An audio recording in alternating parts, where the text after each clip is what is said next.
sur les têtes de prière. Notre Dieu, notre Père, nous voulons te dire merci pour ta grâce, ta bonté, ta fidélité. En toutes choses, tu es présent, c'est toi qui nous éclaires, c'est toi qui nous illumines. Tu nous donnes d'aller encore plus loin et d'accomplir, Seigneur, ta volonté. Seigneur, nous remettons à ta grâce divine. Permets que tout ce qui sortira de ma bouche puisse être parole, esprit et vie. Et afin que le peuple soit édifié et construit sur la base de la vérité. Sois loué, excellent Père d'amour. Sois loué, excellent Père de grâce. Au nom de Christ Jésus, j'ai prié ensemble pour dire Amen. Amen. Est-ce que nous pouvons acclamer pleinement le Seigneur en puissance de joie?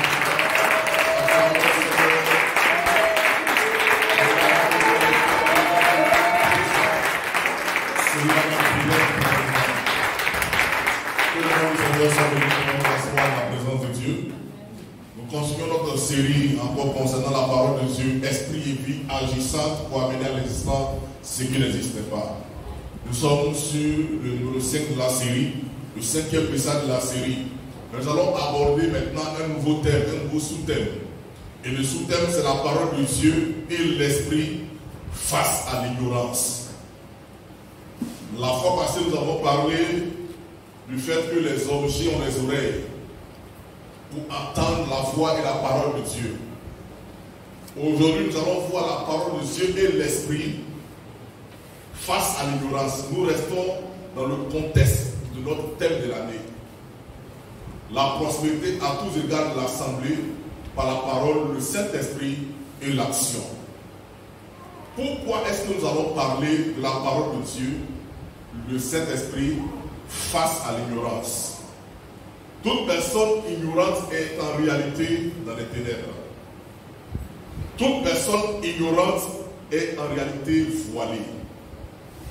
Elle ne sait ni ne comprend en réalité son environnement. Elle ne perçoit point les choses venant de Dieu.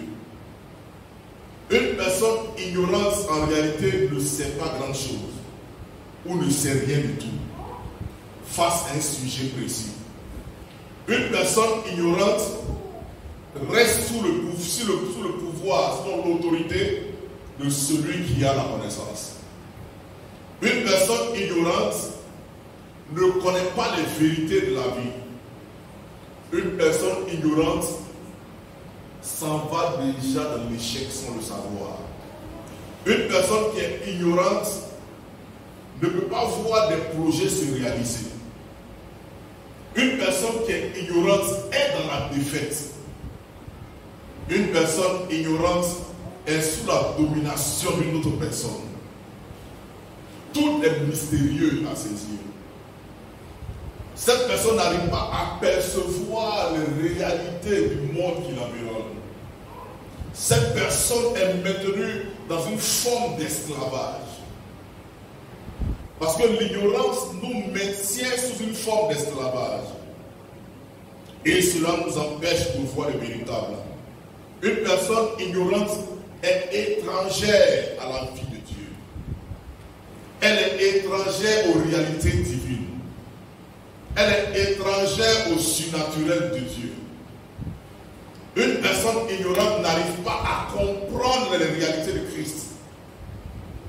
Et longtemps, aussi longtemps qu'elle demeurera dans cette ignorance-là, elle ne pourra jamais faire d'exploit. Et tant que nous demeurons dans cette ignorance, il nous est impossible de saisir le véritable.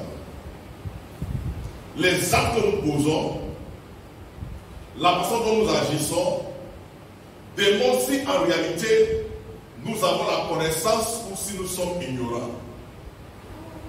Un ignorant peut s'enfermer dans son raisonnement.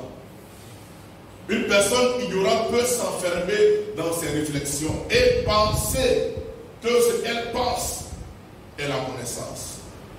Mais en réalité, une personne ignorante qui pense ne pense qu'à son ignorance. Parce que la réflexion dans laquelle elle demeure n'est pas la vérité, mais n'est que le fruit des pensées accumulées. Une personne ignorante a tendance à discuter des choses qu'elle ne maîtrise pas. D'où l'importance maintenant de savoir. D'où l'importance du savoir. Vous savez, une personne ignorante ne peut pas faire d'exploit. Pourquoi? C'était le cas de l'Afrique. Et c'est quand même le cas de l'Afrique. Pourquoi est-ce que les autres pays européens et autres là arrivent à dominer sur nous? Il y a un élément qui fait la différence. Pourquoi est-ce que nous sommes encore sous l'emprise de ces nations? Pourquoi n'arrivons-nous pas à prendre notre envol? Vous savez, quand vous êtes ignorant, vous restez sous la domination, sous le contrôle de ceux qui possèdent la connaissance. C'est pourquoi aujourd'hui, quand vous regardez nos États, pas des pays émergents, des pays en voie de développement, pays sous-développés, pays PPTE, toutes ces choses-là, tous ces termes utilisés, pays tiers-monde, ça n'a rien à voir en réalité avec la position géographique des pays. Ça a plutôt à voir avec la façon dont le pays vit, comment ses habitants vivent, qu'est-ce qui fait leur particularité, quelle est la richesse de ce pays, est-ce que les gens sont riches ou pauvres, combien de pourcents de pauvres, combien de pourcents de riches. C'est en fonction de ça, du pays du tiers-monde. Le pays du tiers-monde, c'est plus qu'une identité. Donc ça se réfère aux pays qui sont dans des situations d'endettement très profond et très pauvres. D'autres pays sont endettés, mais ne sont pas aussi pauvres que ceux qu'on appelle pays du tiers-monde. Donc, nous avons un problème. Puisque nous n'avons pas la connaissance et la technologie requise, par exemple, si nous avons du pétrole au fond de la mer, si c'est 1 km, 2 km de profondeur, nous n'arrivons pas à avoir notre propre technologie à nous-mêmes pour aller faire le forage.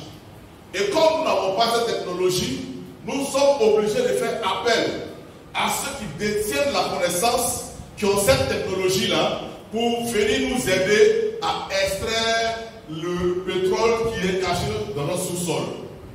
Puisque nous n'avons pas les moyens de le faire, nous prenons pour appui ceux qui ont la connaissance. Mais quand ils viennent aussi, ils nous dictent leurs lois. Pourquoi? Parce que nous sommes ignorants. Ignorants parce qu'aujourd'hui, nous ne savons pas fabriquer même les choses élémentaires de notre propre vie. Nous ne savons même pas fabriquer les voitures. Nous ne savons pas fabriquer le portable. Nous ne savons pas fabriquer l'ordinateur. Nous ne fabriquons pas ces choses-là. Or, ces choses sont essentielles pour le développement d'une nation. Nous n'avons pas d'usine, de véritable usine. Nous n'avons pas l'industrie en Côte d'Ivoire ici, n'est pas aussi puissante que ce que nous voyons en Europe. Il faut que le pays s'industrialise. Si nous voulons maintenant être un pays totalement prospère, mais pour que nous arrivions à ce stade-là, il nous faut une chose, c'est la science. Et qui parle de science, parle de connaissance. La science, c'est la connaissance. Si nous n'avons pas la connaissance, nous ne pourrons pas faire d'exploit. C'est sur la base de la connaissance que la Corée, qui était un pays sous-développé, on appelait aussi un pays pauvre. C'est avec la connaissance que la Corée s'est libérée du joug étranger. C'est avec la connaissance que la Corée fait partie aujourd'hui, surtout la Corée du Sud, des pays vraiment puissants, des 10 nations puissantes au monde. La Corée en fait partie. Le Japon en fait partie. La Chine en fait partie. Mais il n'y a même pas un pays africain dedans. Vous avez l'Amérique, vous avez l'Europe, vous avez, et quoi encore, l'Asie, tout ça, mais on n'a pas de pays africain. Qu'est-ce qui a fait la différence? Parce que les Coréens ont eu la connaissance. Et cette connaissance-là les a amenés à fabriquer des choses, à créer des choses, à inventer des choses. Et ils ont commencé à créer les véhicules. Quand vous avez les Hyundai, tout ça, et autres là, ce sont des marques coréennes. En matière de technologie, ils ont le groupe Samsung. Ils ont LG. Tout cela, tous ces groupes-là viennent de la Corée. Et en matière de fabrication, en réalité, quand vous suivez l'histoire, les Coréens sont plus puissants que les Chinois. Les sociétés coréennes, la plupart des grandes sociétés coréennes étaient en Chine. Et les Chinois ont pigé la façon de travailler, de fabriquer les choses des Coréens. Et les Chinois sont devenus puissants. Ils prennent un peu partout. Mais les Coréens sont très avancés à ce niveau. Mais quand vous regardez l'origine de Samsung, par exemple, c'est une famille chrétienne. C'est une famille à l'origine chrétienne. Si aujourd'hui, les descendants ont eu tendance à changer, à l'origine, ce sont des chrétiens. Et comment ils ont eu la connaissance pour faire les choses, cela vient de Dieu. Il nous faut une connaissance. Quel type de connaissance? Vous savez, l'ignorance là vous amène à la mort. Une personne qui est ignorante ne sait pas que les actes qu'elle est en train de poser auront des répercussions plus tard sur sa vie. Une personne ignorante agit sans réfléchir. Et après avoir posé les actes, elle est étonnée de voir les conséquences arriver. Souvent, ça ne vient pas directement. Ça peut faire 1 an, 2 ans, 3 ans, même 5 ans, même 10 ans, 15 ans après, 20 ans même après, tu verras les conséquences des actes de l'attraper. Les gens ne savent pas. Souvent, les meurtriers, quand ils tuent, ils ne savent pas quel jour on va les attraper. Ceux qui, avec le développement de la science, la technique des ADN et autres là, ça fait qu'on a attrapé des gens qui ont commis des crimes 20 ans auparavant, 30 ans auparavant, on les a rattrapés. Ils ne savaient pas qu'on pouvait les rattraper parce que pour eux, la science n'était pas encore arrivée à ce niveau de détection. Avec les ADN, les empreintes, tout digital, tout ça. Avant, ça n'existait pas, donc si on ne t'a pas vu, c'est fini. Aujourd'hui, on n'a plus besoin de te voir. On n'a qu'à voir tes traces. Et dès qu'on a ça, on sait que c'est toi qui as commis le crime. Qu'est-ce qui fait qu'on arrive à te prendre? C'est la connaissance. Le développement de la technologie aujourd'hui a permis d'attraper et d'innocenter plusieurs personnes qui avaient été condamnées 20 ans de prison, 30 ans de prison, mais qui ont été libérées parce que la science est arrivée. Donc on peut dire quelque part ici, la connaissance de la vérité a libéré ces hommes-là de leur emprisonnement. La vérité, elle est établie. Donc je suis arrivé au stade où je dois savoir que l'ignorance ne m'absout pas. Donc les actes que j'aurais posés, toute action que j'aurais menée aura forcément des répercussions, soit des répercussions positives ou négatives. Je dois savoir que là où je suis, les décisions que je prends maintenant vont déterminer ma position de plus tard. Si je m'engage dans une voie qui est tortueuse, je dois être sûr que je vais aboutir à la perdition. Il y a deux voies. On te dit voici une voie qui mène au paradis, voici une autre voie qui mène à l'enfer. Tu ne peux pas emprunter la voie de l'enfer et puis t'attendre à atterrir au paradis. Ce qui est faux. Si tu suis ce chemin tortueux, sache que ce chemin mène tout droit à la perdition. Sache que ce chemin mène tout droit à la destruction. Mais si j'emprunte le chemin de la vie, sache que j'irai directement à la vie éternelle, le paradis de Dieu. Il n'y a pas deux chemins pour aller à Dieu, il n'y a qu'un seul chemin. Donc la connaissance a son rôle à jouer. On a parlé plus d'ignorance. Mais l'ignorant, il ne sait même pas souvent qu'il est ignorant. Ou bien souvent il refuse d'accepter son ignorance. Il est dans son raisonnement. Moi je pense que, et je crois que, mais tu penses et tu crois. Ce que tu penses et tu crois là, ça s'appuie sur quel fondement biblique? Ce que tu penses et tu crois là, ça s'appuie sur quelle vérité biblique? Et moi je crois que les hommes doivent agir comme ça. Les femmes, je crois que moi, à mon niveau, ton niveau est zéro. Moi, tu vas me dire à ton niveau, alors que ton niveau ne correspond à aucun fondement biblique. Moi, je crois que ça ne pose aucun fondement biblique. Sur quoi est-ce que tu t'appuies pour dire que toi, ton raisonnement est vrai? Sur quoi tu t'appuies? ton raisonnement n'est pas lié à une vérité biblique. C'est pourquoi la Bible dit clairement en Galates 6, 7, 8. Parce que les gens ignorants ne savent pas que Dieu les regarde. Les personnes ignorantes ne savent pas qu'elles seront confrontées à une réalité. Elles ignorent tout ce que Dieu est en train de faire. Et elles pensent qu'elles vont s'en sortir. Alors que la Bible nous dit clairement, en Galates 6, quand nous lisons à partir du verset 7, on nous dit, ne vous y trompez pas, on ne se moque pas de Dieu. Ce qu'un homme aura semé, il le moissonnera aussi. Au verset 8, celui qui sème pour sa chair moissonnera de la chair la corruption. Mais celui qui sème pour l'esprit moissonnera de l'esprit la vie éternelle.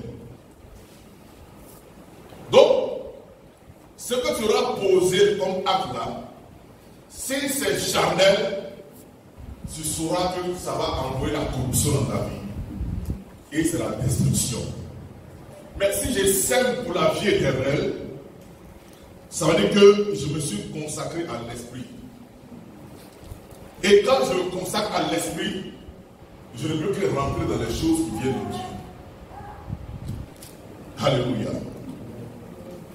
C'est pourquoi il faut faire très attention. Il faut avoir l'intelligence et la sagesse de comprendre la réalité de Christ. On dit personne ne se moque de Dieu. Se moquer de Dieu veut dire que tu adoptes une attitude que quand tu sais ne plaît pas à Dieu et tu restes dedans, tu es en train de te moquer du Seigneur. Et quand tu restes dedans, tu veux étendre dans ce désordre-là, tu veux pouvoir faire des exploits. Ce qui ne marche pas. Il n'y a pas d'exploit là où il y a la désobéissance. Il n'y a pas d'exploit là où il y a le désordre. Ça ne peut pas marcher. Un acte que tu poses qui n'est pas centré sur la vérité de Dieu est un acte que nous pouvons rejeter, que nous pouvons détruire. Pourquoi? Un homme qui sème pour la chair, vous savez, quand on est charnel, on ne saisit pas le message de Dieu. On ne comprend pas le message de Dieu. Et quand les hommes spirituels vous parlent, vous réagissez dans la chair. Parce que vous êtes charnel. Vous ne comprenez pas les vérités. C'est ce que j'ai dit aux jeunes. Regardez, sur le plan spirituel, j'ai avancé. J'ai déjà eu ton âge, mais toi, tu n'as pas eu mon âge encore. Donc, tu ne sais pas quand on a mon âge, qu'est-ce qu'on ressent. Alors que moi, je sais quand on a ton âge, qu'est-ce qu'on ressent. Qu'est-ce qu'on vit. L'âge que tu as aujourd'hui, dans le temps, il y a longtemps que j'ai passé ça. Même si tu as 40 ans, j'ai déjà passé ça. Donc, je sais ce qu'on ressent quand on a mon âge. Toi, tu ne sais pas ce qu'on ressent quand on a cet âge-là. Et c'est moi qui veux t'orienter. Et toi, tu veux m'orienter là où tu n'es pas encore arrivé. Et que moi, je l'ai déjà passé. Mais c'est terrible. Toi, voilà ta voiture qui est de l'autre côté là-bas. Il y a les trous, il y a les trucs à dire, tout ça. Moi, je suis déjà de l'autre côté. Et puis tu me dis, non, il faut revenir. Je vais te montrer où on passe. C'est moi qui dois te dire, mais passe ici pour éviter les nids de poule, tout ça et autres. C'est moi qui dois t'orienter, c'est pas toi qui dois m'orienter. C'est pas toi. Les gens qui sont charnés, quand vous parlez, ils pensent que vous êtes en train de critiquer les gens, que vous ne les aimez pas. Quand c'est moi, j'ai à ne pas t'aimer. Quand j'ai à ne pas t'aimer. Si Jésus t'a aimé, c'est moi qui vais te haïr. Je ne veux pas te haïr. Mais je peux te prêcher la vérité qui va te libérer de ton mensonge. Je dois te dire la vérité, même que cela te plaise ou pas, que tu sors des ténèbres. Un bon pasteur, ce n'est pas un pasteur qui caresse les gens, c'est un pasteur qui dit la vérité aux gens pour que les âmes soient sauvées. Les églises aujourd'hui refusent ça, on veut que les églises soient remplies de faux chrétiens, des gens sachant qu'on est en train de les amener à l'enfer tout droit en première classe. Sachant que ces personnes-là n'ont qu'une connaissance de la vérité. Ces personnes vivent mal. Ces personnes sont dans le faux. Vous savez, dans l'église, il y a des cas comme ça que nous retrouvons. Des gens qui abandonnent la foi parce que le pasteur est là, il a la connaissance. Il voit que tu t'engages dans une voie qui n'est pas bonne. Tu dis que tu es chrétien et tu fricotes avec des femmes, avec des jeunes filles et avec des hommes. Tu fricotes. On te dit que ce n'est pas bon. Toi, tu dis que toi, tu t'engages dans Dieu et fiancé dedans. On voit que la personne que tu veux épouser n'est même pas mûre. Cette personne n'a même pas le minimum. Les 3 âges ne sont pas réunis. L'âge naturel, l'âge spirituel, l'âge économique, matériel, financier. Tu n'as pas ça. On voit que tu vas à la dérive. On t'interpelle. Tu insistes là-dessus. Tu es ignorant. Tu ne sais pas ce que c'est que la vie de foyer. Ceux qui sont là, ils peuvent te conseiller. On n'encourage pas les gens à vivre dans le péché. On n'encourage pas les gens à marcher dans le copinage. On n'encourage pas les gens. Tu dois orienter les gens. La vie chrétienne, ce n'est pas le désordre. La connaissance fait que tu amènes cette personne à faire attention, à prendre de bonnes décisions. Si tu la laisses, elle va s'égarer. Ses choix seront des mauvais choix. Quand on part que les gens n'écoutent pas, après ils se cognent la tête, on est obligé de les ramasser à la petite cuillère. C'est nous qui allons encore faire ce travail. Si ce que tu fais ne marche pas, tu vas te retourner encore vers l'église. Qui se va retrouver à l'église ici? C'est des gens d'expérience. C'est les mêmes qui t'ont prévenu. Tu n'avais pas la connaissance. Eux, ils ont la connaissance, ils t'ont parlé. Ils t'ont dit fonctionne comme ça, tu dis non. Tu te lèves, tu commences à murmurer contre les pasteurs. Tu commences à murmurer contre la femme du pasteur. Ils ne m'aiment pas. Ils sont comme ceci. Ils sont comme cela. Parce que tu es ignorant, tu ne sais pas que ces personnes veulent ton bien. Ces personnes qui veulent ton bien ne peuvent pas te voir aller à la dérive et puis t'encourager dans cette voie. Tu es ignorant des réalités de Dieu. Tu es ignorant de la vérité de Dieu. On ne joue pas l'autorité spirituelle. C'est pas beaucoup souffrent aujourd'hui. Quand on est ignorant, quand le pasteur parle, on va murmurer derrière. Moi, on ne sait pas que pendant qu'on murmure, Dieu nous voit. Si Dieu a mis un pasteur sur toi, sur vous, comme autorité, vous murmurez comme ce pasteur, faites les portes sur vous-même.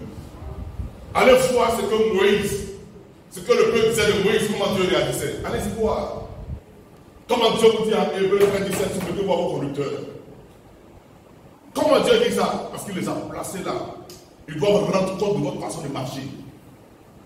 C'est pourquoi s'ils voient le danger, ils doivent vous appeler pour dire vous là, si vous faites, c'est pas bien.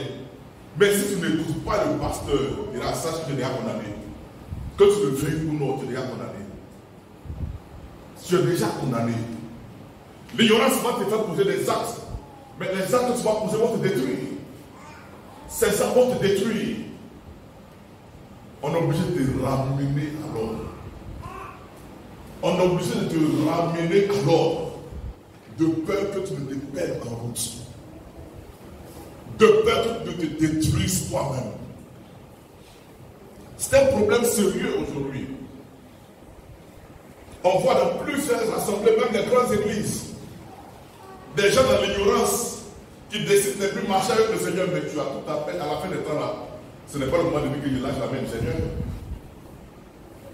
Si tu lâches la main du Seigneur, ça quelqu'un d'autre va prendre ta main, c'est le diable. Tu lâches la main du Seigneur pour aller dans une autre. Que tu le veuilles ou non, c'est comme ça. Tu ne peux pas être partagé entre Dieu et le monde. Tu dois choisir. Je dois accepter de marcher avec Dieu une bonne fois pour toutes.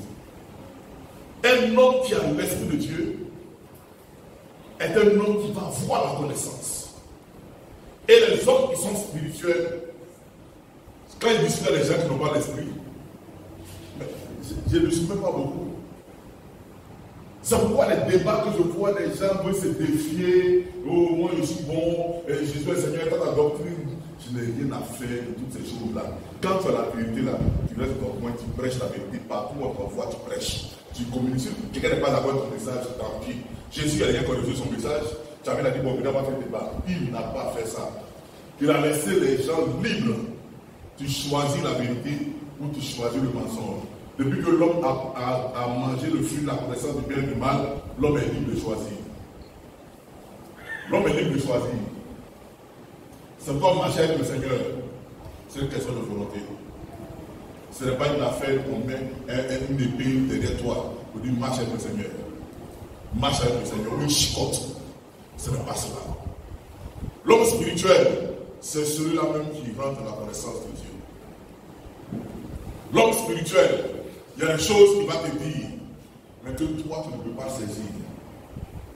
Il y a des choses qu'il connaît que toi tu ne connais pas. Que toi tu ne sais même pas du tout. Que tu n'as jamais vu, peut-être que tu ne le verras jamais.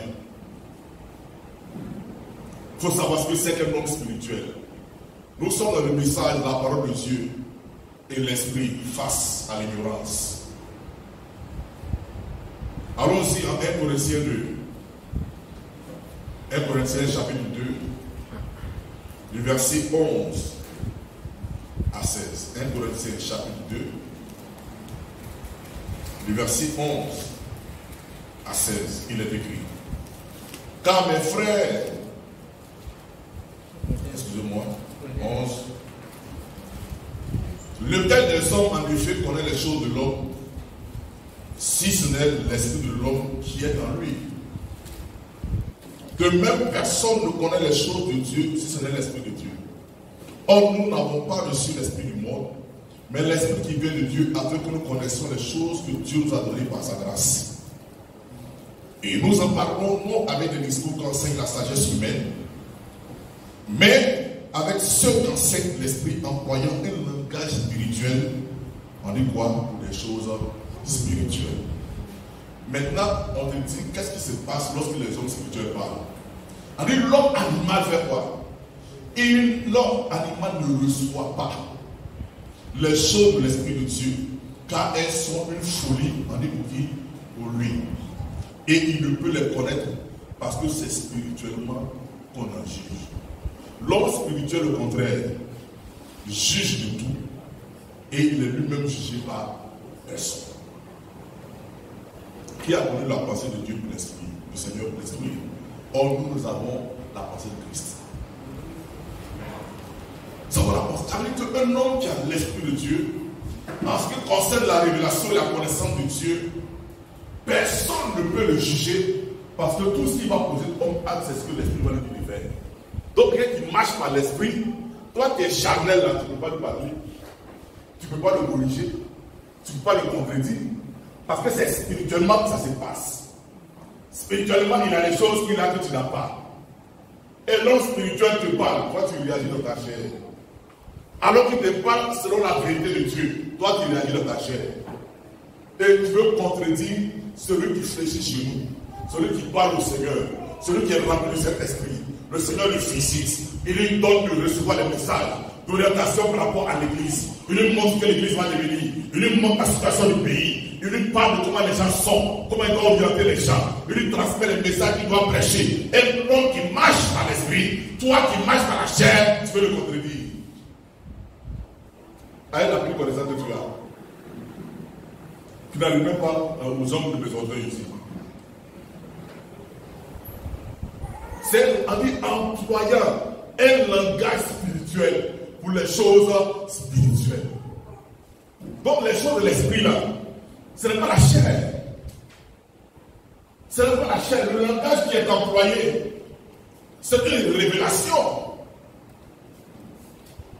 Et c'est la connaissance de ce que Dieu t'a donné là qui va t'amener dans le succès.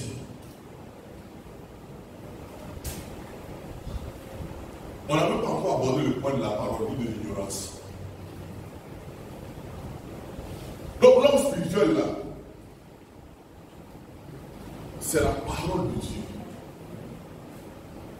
établie qui va donner au Saint-Esprit d'agir efficacement. C'est pas tant qu'il n'y a pas de parole, le Saint-Esprit ne peut pas se pouvoir. C'est pas quand tu parles de la parole, le Saint-Esprit se met à l'œuvre.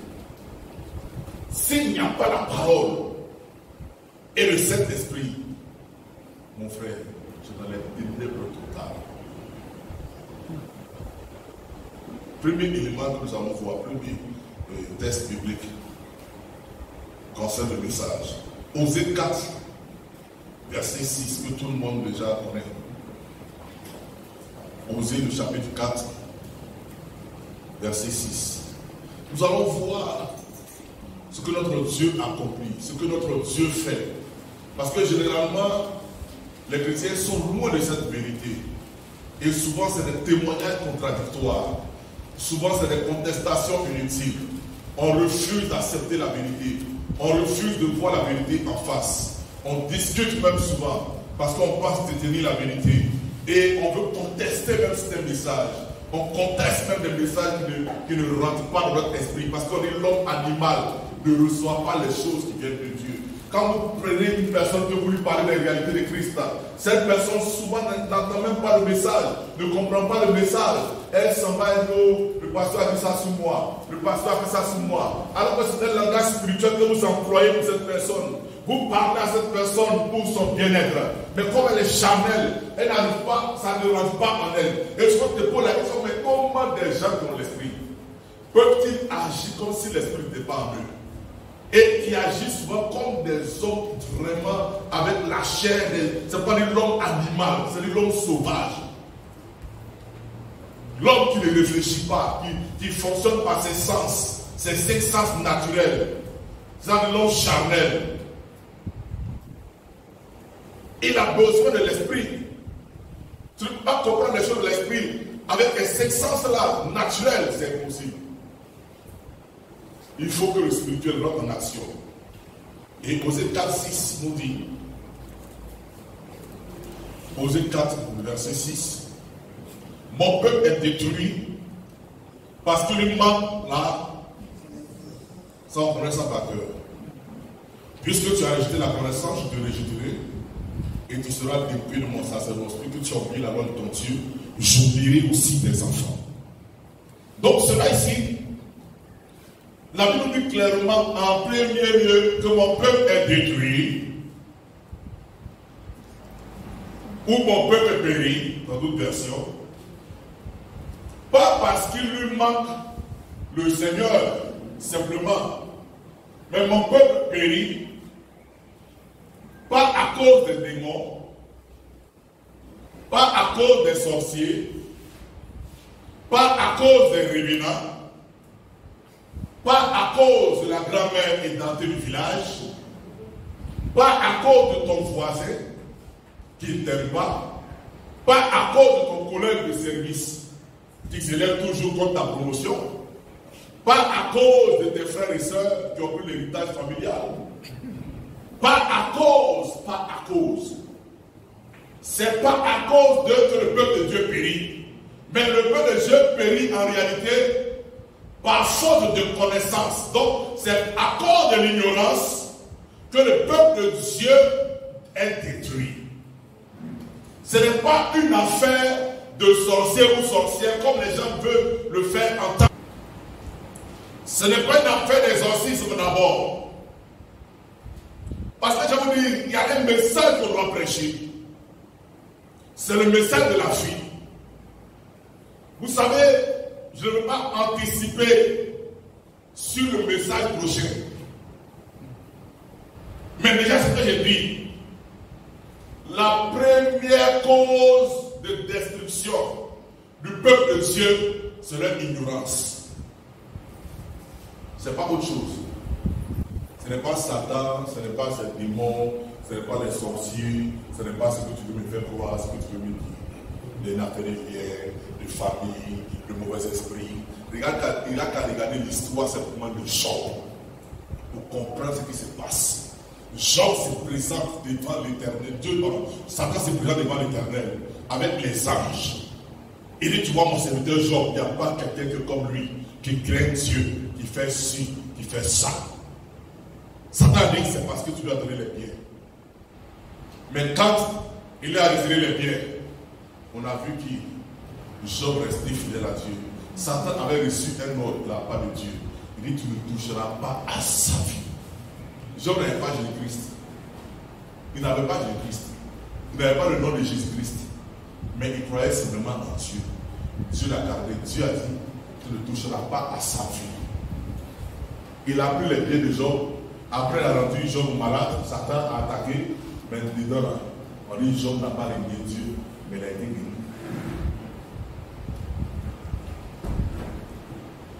Ça veut dire que le problème des enfants de Dieu, en dépossession, on voit plein de vidéos dans les églises, les gens sont possédés, ça tombe, ça vomit, parce que les gens n'ont pas rencontré le Seigneur.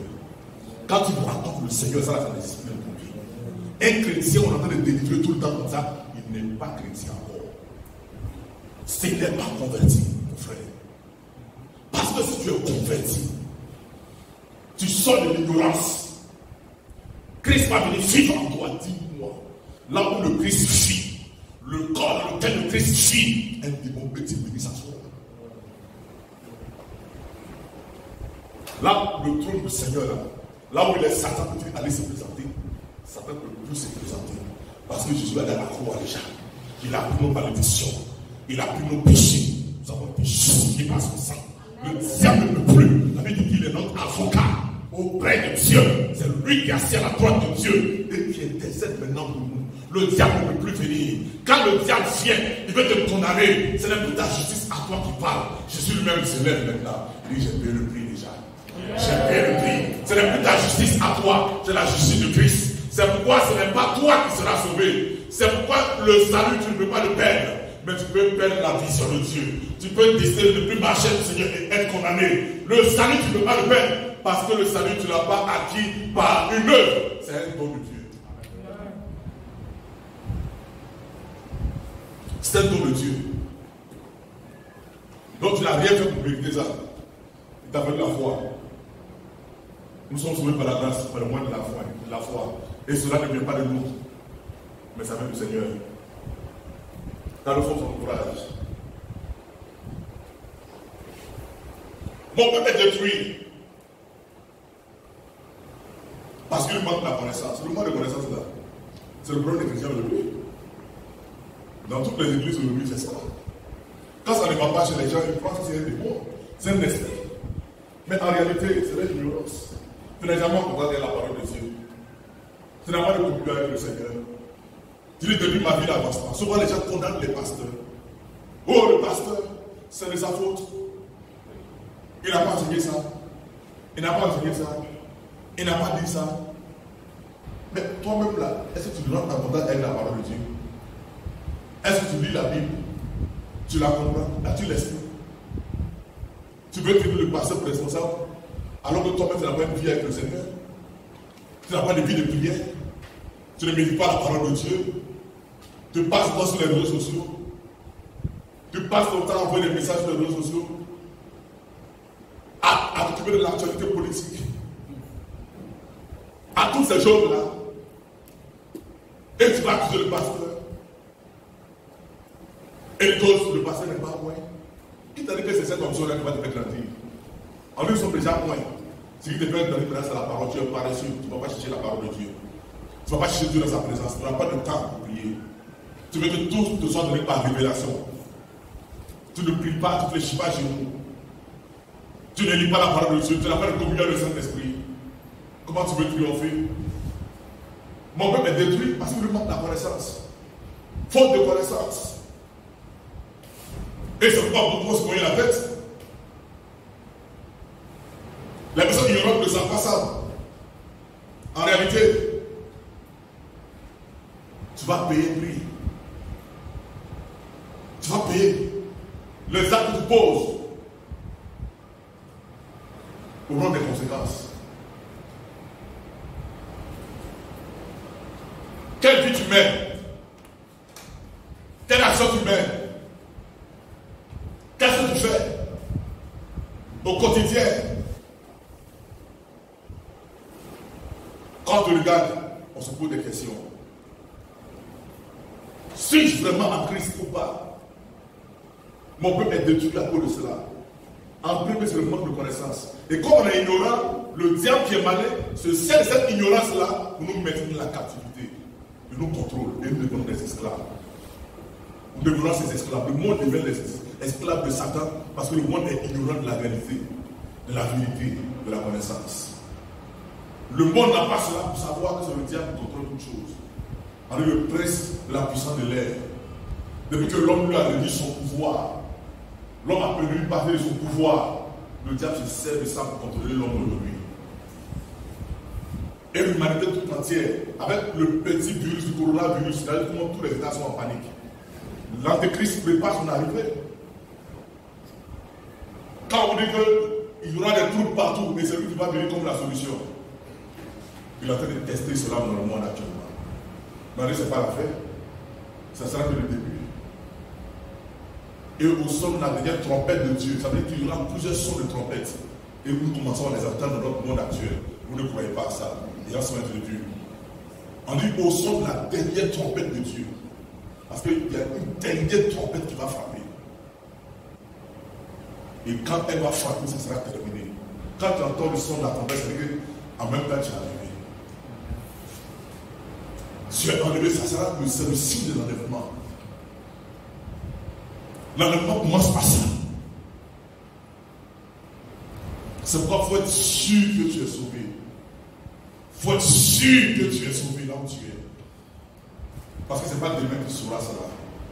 C'est maintenant que tu dois être sûr que tu es sauvé. C'est maintenant que tu dois saisir la vérité. C'est maintenant que tu dois accepter la vérité. Tu ne seras pas sauvé parce que tu marches avec ton ami. Tu ne seras pas sauvé, mais tu seras sauvé à cause du fait que tu es Jésus-Christ, ton Seigneur le Sauveur, et que tu marches dans la vérité de Dieu. C'est en cela que ton salut sera garanti. Vous savez, quand on est ignorant, on pose des actes. On fait des choses qui ne plaisent pas à Dieu. Mais tu vas payer le prix. On ne tient pas pour innocent le voleur affamé qui vole pour se nourrir. Il ne dira pas, ah, je ne savais pas que voler était un péché ou un crime. Et les gens vont lui dire, non, bon, comme tu ne savais pas que c'était un crime là, on va te laisser. Au contraire, bien au contraire, il va subir toute la rigueur de la loi. Il va subir toute la rigueur de la loi. Celui qui vole se nourrit. Il va subir la rigueur de la loi.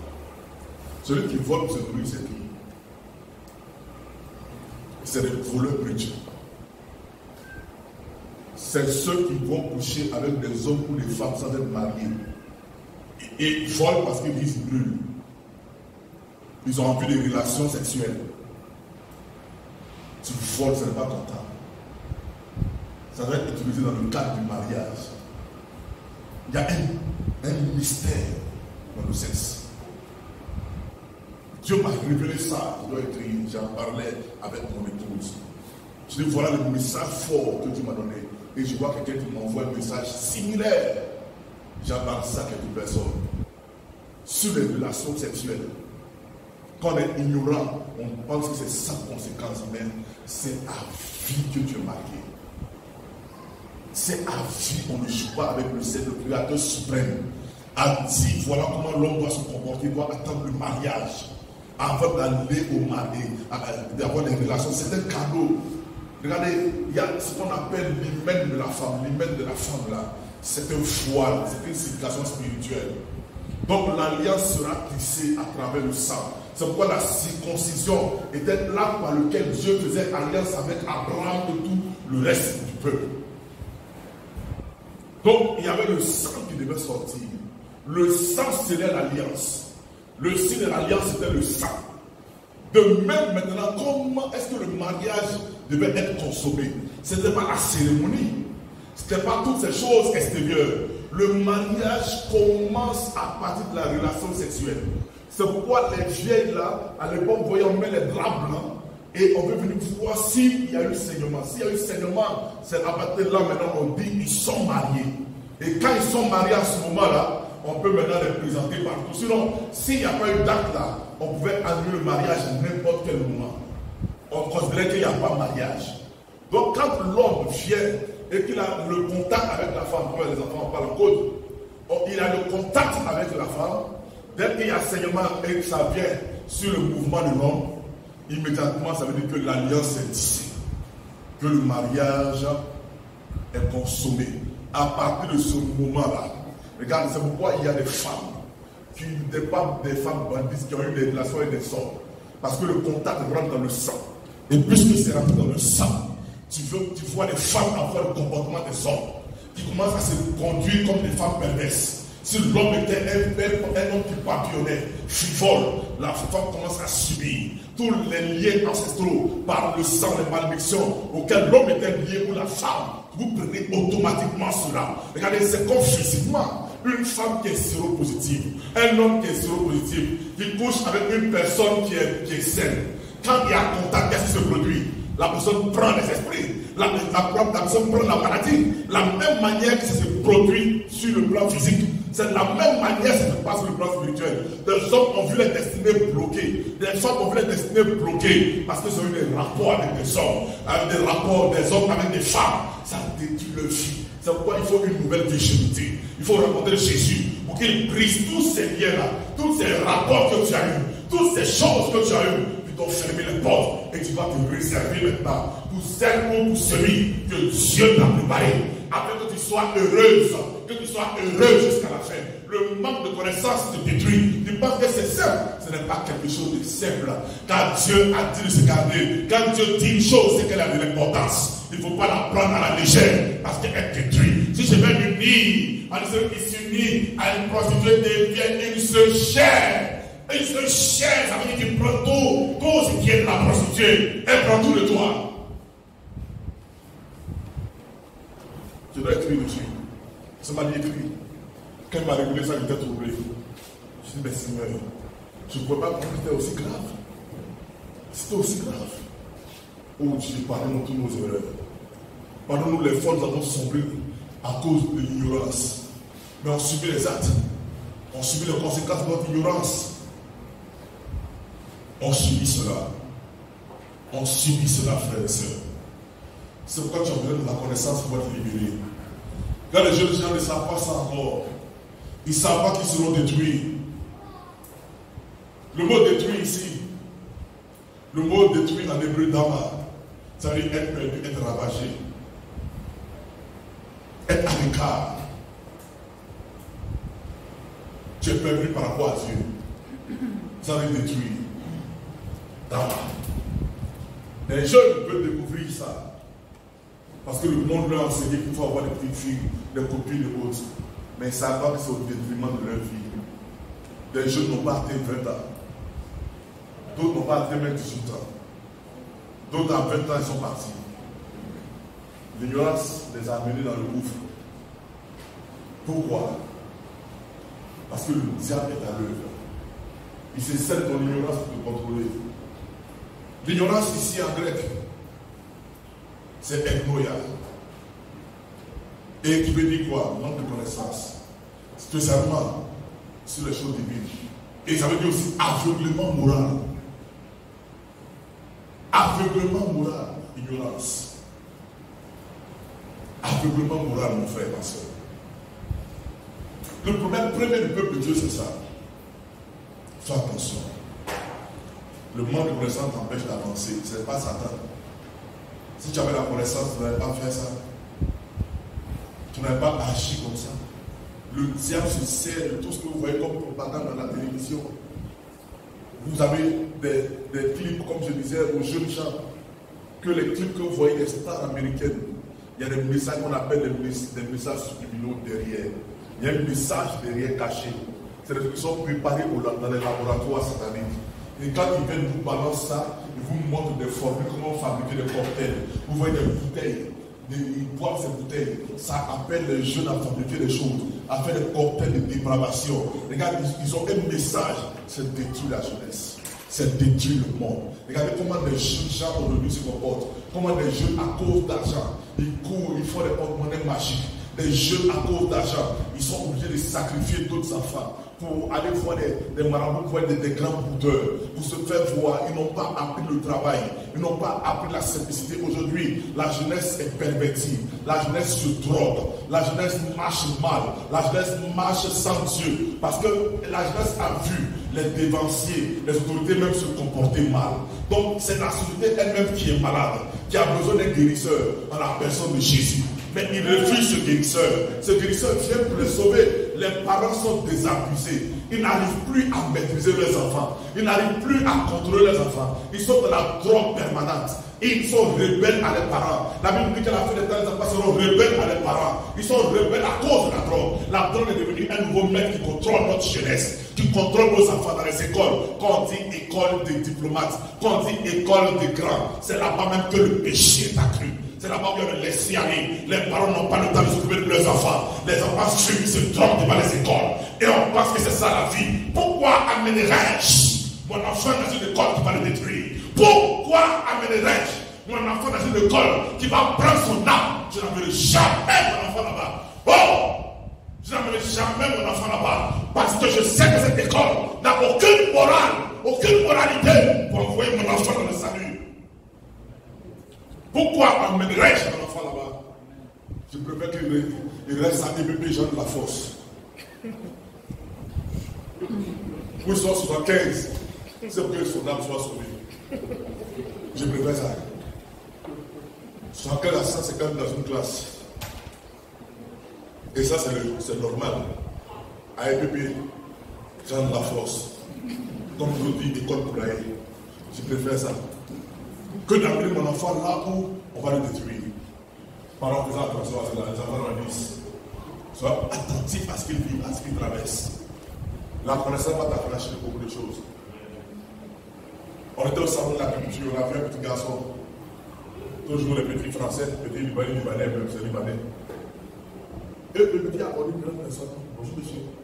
Je voulais vous parler, est-ce que vous avez entendu parler des textes? On n'a pas besoin de ça tous les 10 ans, 11 ans. Et tu vois, il a pensé tout. Il s'exprimait très bien. Moi, on était impressionné.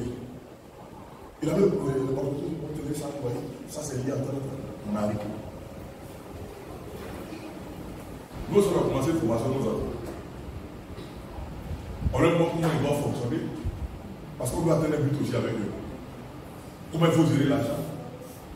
Comment il faut faire ci, il faut faire ça. Maintenant qu'ils ont vu comment gérer l'argent, ils sont devenus plus malades. Ils ont tous l'argent maintenant. Ils ont des caisses. Ils ont dit qu'il y a l'anniversaire du fils de Narcisse. Qu'est-ce qu'on va faire? Moi, on va des cadeaux. Il dit, bon, comme vous avez l'argent, comment vous faites? Il dit, bon, on va donner 500. Il dit, bon, on va acheter quel cadeau? Ils ont dit le cadeau. Bon, on a allé choisir le cadeau. On a choisi le cadeau maintenant. J'ai dit, mais la voiture maintenant, il dit, bon, vous me devez. Il dit, papa, il dit, pourquoi c'est cadeau? Quand on fait le truc dans ça, vous payez les autres. Donc, vous devez savoir payer. Parce qu'il vient de regarder leur caisse, il dit, bon, je veux faire ci, je veux faire ça. Mais papa, comment faire? Il dit, non, tu vois que l'argent comme ça, c'est bon. Mais tu dois savoir investir. Il est encore faisant. Il dit, investissement là, tu fais petit commerce. Tu vends des camarades et tu fais bénéfice. Ton bénéfice là, tu gardes ça. Il dit, ah bon, l'autre sont en train de voir, mais les gens on fait comme ça, on fait comme cela. Maintenant, eux, ils ont l'argent pour acheter les choses. C'est vrai, les choses, on leur donne. Mais ils apprennent à gérer. Ils apprennent à gérer. Ils payent les dîmes. Et même dimanche, ils réclament leur enveloppe de dîmes. Chaque semaine, il y a l'argent, chaque semaine, il doit payer. On enseigne ça. Parce que demain, on veut qu'ils soient alignés. Et ils économisent. Mon papa, il m'a acheté ça. Ma fille a économisé jusqu'à. Elle a eu un montant. Elle a offert une chaussure à sa maman. Et puis, elle m'a offert une chaussure moi-même. Il était dépassé. Je lui ai dit, ton argent, tu es arrivé à ça. Elle dit, elle a passé la commande. Elle dit, papa, ta paix, on a commandé, ça arrive. Mais je porte la chaussure souvent. Là, il y a une semaine, je porte la chaussure au moins 2 fois. Il dit, c'est bien. Allons-y devant, je vais te montrer comment on fait. Il sera encore plus riche. Et l'autre, lui, il y a un qui a compris qu'il doit donner plus que sa dîme déjà. Et il lui me donne ça 3 fois. Moi, je ne lui ai rien dit. Lui-même, je lui ai dit, il me donne 3 fois. Il sait ce qu'il va faire. C'est comme ça. Malheureusement, toi, tu n'as pas un parent, ton père ne sait pas ça. Toi, il n'a pas enseigné ça. C'est pourquoi Khaled te fracasse jusqu'à présent. Moi, je connais ça aujourd'hui. Il enseigne ça à mes enfants. Moi aussi, mon père ne connaissait pas ça. C'est pourquoi on a vécu comme ça. L'ignorance là, te fait vivre dans la souffrance. L'ignorance te fait vivre dans la souffrance. Mais quand il y a la connaissance, c'est que tu vas le voir. La connaissance va t'affranchir. La connaissance te libère. L'ignorance, c'est une forme d'esclavage. L'ignorance est une forme d'esclavage, frère. Ça te maintient dans la captivité totale. Ça t'empêche de t'épanouir. Et quand tu rejettes la connaissance, tu es en train de dire que tu veux l'ignorance, tu veux que ça t'amène contrôler ta vie. Et si c'est plus qu'une affaire de volonté que d'autres choses, c'est plus qu'une affaire de volonté, frère. La connaissance est une élément fondamental. C'est la clé de la victoire, la clé du succès. La question maintenant, c'est la connaissance de quoi et de qui? La connaissance de quoi et de qui? Comment l'obtenir? Et si nous l'obtenons maintenant, qu'est-ce que cela va produire dans notre vie? Qu'est-ce que cela va nous apporter? Qu'est-ce que cela va faire? Le moyen par lequel nous acquérons la connaissance là, c'est simplement la parole de Dieu. C'est la parole de Dieu. Ça, c'est un message d'introduction concernant la parole de Dieu et l'esprit face à l'ignorance. On a voulu faire voir aux gens ce que c'est que l'ignorance. On veut te montrer ce que c'est que l'ignorance. Ce n'est pas toi qui suis le message ici. Quand tu vas rentrer en contact avec cette vidéo, ce message sur Internet, sur YouTube, sur Facebook, sache que ça te concerne ce message. Il n'y a pas de hasard. Si tu rentres en contact avec cette vidéo, c'est que Dieu a un message pour toi. Un message particulier pour toi. Il y aura la suite de ce message. Je t'invite à nous rejoindre sur Évangile de la Croix TV. Ce message est pour toi. Ce message est pour tous ceux-là même qui ont besoin de savoir l'importance de la parole et de l'esprit dans le succès, dans la réussite, dans la victoire. Que le Seigneur nous bénisse. Amen. Que le Seigneur nous bénisse.